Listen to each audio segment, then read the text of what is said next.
welcome to another episode of Equip and Elevate. I am so excited about this episode today because this is for anyone that's in corporate, not actually anyone in corporate, I think anyone that really wants to build their career. I have Liziwe today. She is like, I was even saying, she's doing like boss babe things, guys. I think she's like 32 or something, and she's like the chief of staff. I'm 30, sweetie. You're 30? I'm 30. I even give you like... Please. I don't know, I just even gave you extra years. Because I think for me, even the closest thing that makes sense for the role you're doing right now is someone maybe in their mid-30s. She's currently the chief of staff to the group CEO of a major JSC listed financial services institution. If you guys want to stalk her, go check it out on LinkedIn. You'll know what I'm talking about. So I'm really excited. I'm really excited to have her today because we're going to be talking about navigating corporate as a Black professional and also tips on how you can build your career in corporate. So welcome to the Equip and Elevate podcast. Thank you so much for having me. I'm so excited. Like, I'm a big fan. Yay! And I think we were having another conversation where I was like, this is such an important space. I love what you're doing. So I'm really honored. I'm really honored. Thank you. Can I tell you, I don't think you know me though, from Rhodes. So I went to Rhodes. And I think Liziwe was probably like 2 years or 3 years ahead of me. I can't remember. But she was like the BMF girl. Like... she's very, like, I wouldn't say important, but she's always serious, like focused. Because I remember you even went to New York, and at that time, I had not even met you. I don't think we even met. I just knew about you because of the work you were doing with BMF. For anyone that doesn't know what BMF is, it's the Black Management Forum. Yeah. And on top of that, she went to New York. And listen, guys, in Grahamstown, it's small. Oh, please. People going to New York for varsity was like, or for anything linked to university was big. It was huge. It was so... for me. Going to Joburg, I was like, what? New York, please forget about it, sweetie. So she was like one of those, and I think also when I also used to look up to a lot of women or younger ladies in varsity that were doing amazing things, and she was one of them in varsity when I first heard about her. So this is something that you don't know me telling you about. You're gonna make me cry on this thing while you're recording. Oh my gosh, thank you. That's so kind. Thank you. It's wild how we I think, and also I just wanted to say this. I was saying that, guys, also when you are looking for people that you can sort of look up to or people you can ask to be mentors, when you're in varsity, look at people in varsity that are slightly ahead of you. I think people want like Basasana Kumalo and you're 21. Guess how many people she's getting? Like thousands of people to mentor her. So if you were slightly more braver than I was, like if you do see like a Liziwe in your varsity and you are thinking this lady's doing amazing things, I want to, learn a little bit from her, reach out, because she's also in varsity navigating, but she's gone before you, which means she can share some tips. But anyway, that's a side note. That's something I should have done. But to get started, I want to find out more about your childhood. Maybe you can share us about, just who is Liziwe, what are some key values that have shaped you. You can talk about your schooling, your childhood, anything that really speaks closely to you when you think about your childhood. Sure. So I'm an Eastern Cape girl, born, bred, battered in the Eastern Cape. I was born in a very small town called Queenstown. But then I think when I was like 7 or 8, we moved to PE, and that's kind of where I spent most of my childhood. We lost my dad when I was 3. Sure. So that was quite a big character shaping moment for me because he was the main breadwinner in our family, and so we went from being quite comfortable to financially insecure for like the bulk of my childhood. And my mom being a very young mother, having to raise like 3 kids on her own was deeply challenging, and I think I observed a lot of kind of what it takes to really survive as a Black woman who hasn't had as many opportunities as I think we do. And so witnessing that and growing up in a family of predominantly like led by women, to be honest, on both sides was a big kind of component of what's shaped me and my perspective. And I think seeing her struggle, like to make sure we went to the best schools that she could afford, to make sure like we had food, exposure, any opportunity that we were presented with. Like Umama would do everything in her power to make sure like you weren't the child of the single black woman in the school. And I think that was really important, especially as a young black girl navigating predominantly white spaces. That was really a big kind of component of what's shaped me. And I think that's why I value black women so much. I often say on my social media, like, black women are my ministry.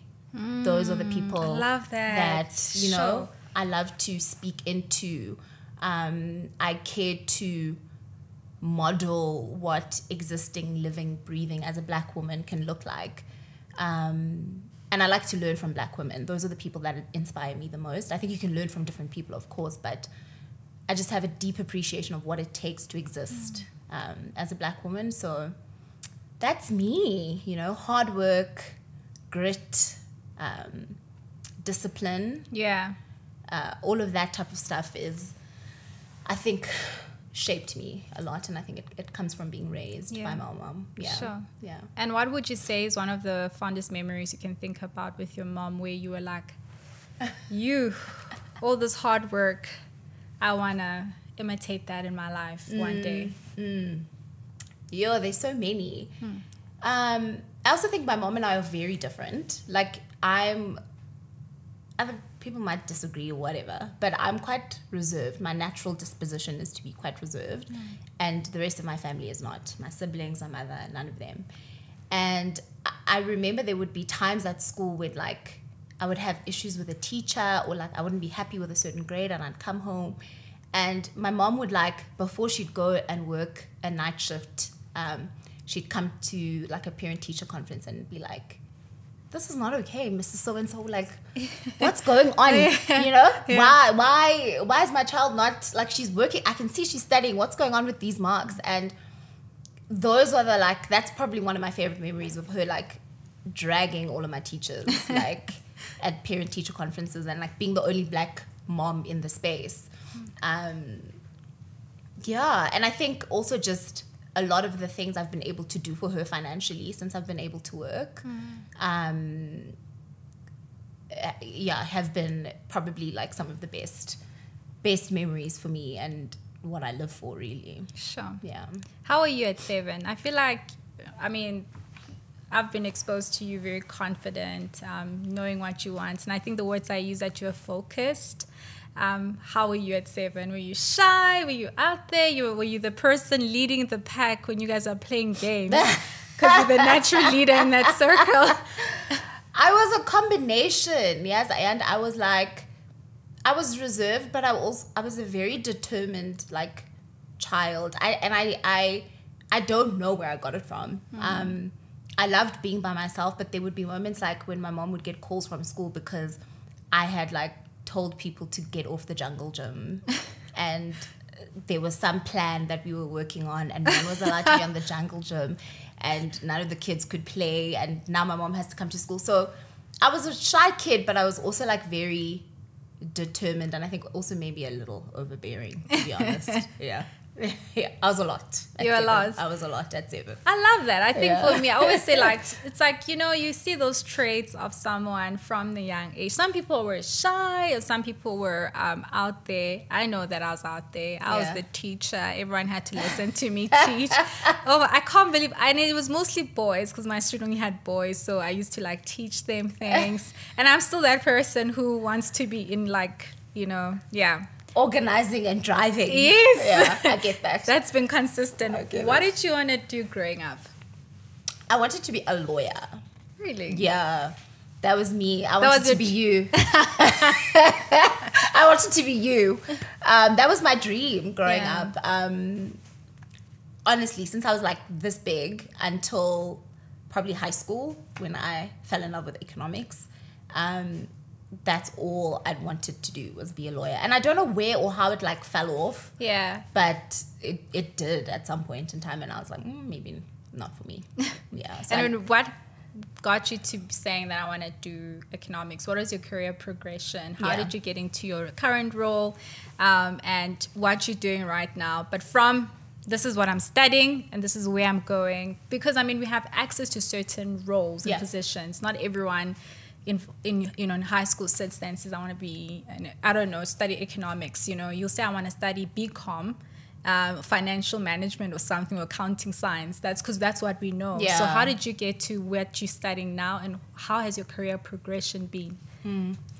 So, you know, like in grade 9 when you have to pick subjects and all of that, I loved, what was it called? EMS. Was it called EMS? Yeah. I loved EMS. Yes. But my mom was like very big on like science and maths, of course. Like it gives you more options and whatever. So I took maths and science, but I was very clear that like I'm going to take business studies and I'm going to take, and like people look down on business studies. I don't know why, but they did. Yeah. So I took business studies and I took economics. And I fell in love, like from grade 10 up until now. It's still like one of my first loves. Sure. I loved the way that it helped me make sense of the world. And I think it gave me a lens through which to like explain a lot of the things that I couldn't explain as a child. Like, why are certain people poor? Like, why it didn't make sense to me as a child that like other people had so much, still doesn't as an adult. Other people had so much, but so many people have like nothing. And so when I discovered this thing that explained like how we got to where we are, it blew my mind. Sure. So I took economics from grade 10 up until matric, obviously, and I did really well because I loved it. And then when it came to like first applying for universities and stuff, I really wanted to go to Tux. Really? Yeah. But at the time they had one of the best economics programs in the country. Yeah, makes sense. And so I was like, that's where I want to go. And my mom was like, I'm not sure about that. So I was like, okay, fine. I'll apply to a school closer to home. I'm not doing NMMU because I don't want to be just down the road. So I applied to Rhodes and I applied to Tux. I only applied to 2 schools. I don't know what trust I had in myself. But I got into Tux and I got like a partial scholarship for Tux, but my mom hid my acceptance letter. Wow. Sure. So I didn't know that I got into Tux. Then the letter from Rhodes came and naturally I was panicked. So I was like, okay, cool. Like, let's do this. There was some minimum payment that we had to scramble to get. Thousands. It's ridiculous. Scramble to get. It was half of your tuition and your race fee. So that's like... It's insane. It's like 40 grand. It's like 40,000 rand. At the beginning of the year. From where? Like... From where? Anyway. So as usual, my mom made a plan. And I got in and then eventually she told me, oh, Tux, by the way. And I was like, well, it's too late now. Yeah. You know? Got into Rhodes, but honestly going to Rhodes was probably one of the best God moments of my life. Same, yeah. And God intervening in a way that I didn't like expect, that worked out so beautifully, because Rhodes kind of broadened my perspective and the understanding of economics beyond just the maths of it to more kind of understanding the social design component of it, which I think is like so underappreciated, but I could go into a complete rant about that. So yeah, and then I studied a Bachelor of Economics at Rhodes. I did it all the way up into my honours. And then at that point in time, like I started thinking about work, what do I want to do, blah, blah, blah, blah. And that was kind of the first bit of it. That's how I became a baby economist. Eventually worked and then did my master's, blah, blah, blah. Yeah. And then now, what are you doing? Now I am the chief of staff to the group CEO of one of the, and he's also like one of the founders of one of the most successful financial services. LinkedIn, entities. guys. That's all I'm saying. In SA. Yeah. And I'm still new at it. It's not even a year. But it's been a really cool challenge. I've enjoyed it. Sure. Yeah. I love that. I'm excited for you. And I saw it. I even like took a, guys, Listen, we are just Instagram friends. I was like celebrating as if she was my friend. I took a screen grab of her announcement on LinkedIn and I DM'd her about, oh my goodness, this. And that's why she's probably thinking, why is this girl doing this? We are not friends. No, I thought it was like, this is so sweet. Thank you. I love celebrating people and I was so excited to see that. So I'm really excited to see what happens with your career, and I think I knew that you were the right person for this conversation, because the fact that you've navigated still being you and being authentically you, because sometimes in corporate you need to assimilate to what is being done, and the fact that you've remained you but you are progressing, and I think that's such an important conversation, because usually when black girls are vocal and loud, they end up leaving, it becomes so hard to work in that space, and then you leave. You're forced to leave, but you've remained, but you're still you. And I think for me, as someone who's been in that space, I'm like, how? Because I've been there, and it was not. You sort of have tough. It's tough, So I'm really excited to talk about that. But I think maybe just before we get into that, I wanted to go back to how was your experience as a young professional entering corporate? Let's just say there's this black girl entering corporate. What are the 3 tips you would give them? So we can start with your experience and then we can move into your tips. I think before I even get into the tips, I think it's really important for me to also acknowledge the ways that I've been privileged in ways that I think a lot of young black people in general, but I think especially young black women, don't have access to those things. So the schools we went to conditioned us to be able to hold a conversation and navigate certain small social cues that I think if you're not exposed to that, it makes it that much harder. So I do want to acknowledge that because I think any tips or guidance or my experience would have been shaped or facilitated by some of that. And I think it's important for me to acknowledge that up front. And so my experience entering corporate as a young professional I was so excited, and I think being excited is good. And I was excited to make an impact. I was excited to learn. But I think very quickly when you enter the space, you realize I think in my cohort, there were 2 black girls out of a cohort of maybe 15. Sure. In the graduate program at that firm at the time. And it was difficult because I am somebody who questions. Okay, well, why is everybody in leadership white and male? And I think it's important for me to ask those questions. It was quite important for me because if nobody who's above me looks like me, what's the likelihood of me making it to that? Yeah. So there was a lot of that, and I think there's also a lot of internalizing, making myself smaller very early on, and seeing the differences in how white male counterparts in particular were able to navigate quite freely because they could play golf, they all hung out in the same places, so the kind of culture and experience for them was a lot easier. It's easier to connect to people who look like you, who, you can talk about the same things about the weekend and how you grew up and all of that stuff.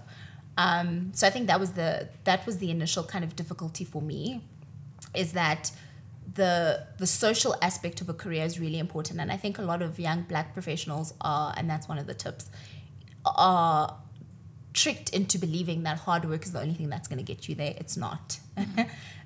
If you're not plugged into the social and political cues of the space, sitting in your corner and working hard and delivering is not going to cut it. And that's unfortunate, but that's just the reality. So I learned that quite quickly, that I needed to socialize. I needed to engage with people. But the first while was really difficult because I wanted to do it like other people, and then I figured it's not sustainable for me. And so I just chose to do it like me, being honest about my experience, being honest about how I grew up and the challenges of growing up, and how we needed to rethink how we recruit if you're recruiting from all of these universities, of course you're going to attract the same type of people, including me. Like you're going to attract the same type of black person. Yeah. And that feeds into a culture that's not healthy for people who fall outside of that. Hi guys, thank you so much for tuning in today. Remember, the episode does not end here. So make sure you go on Apple Podcasts and Spotify and also Google Podcasts to check out the full episode and be inspired, learn so much more, and learn more from our guests today. I hope you stay equipped and elevated. Love from Ayanda.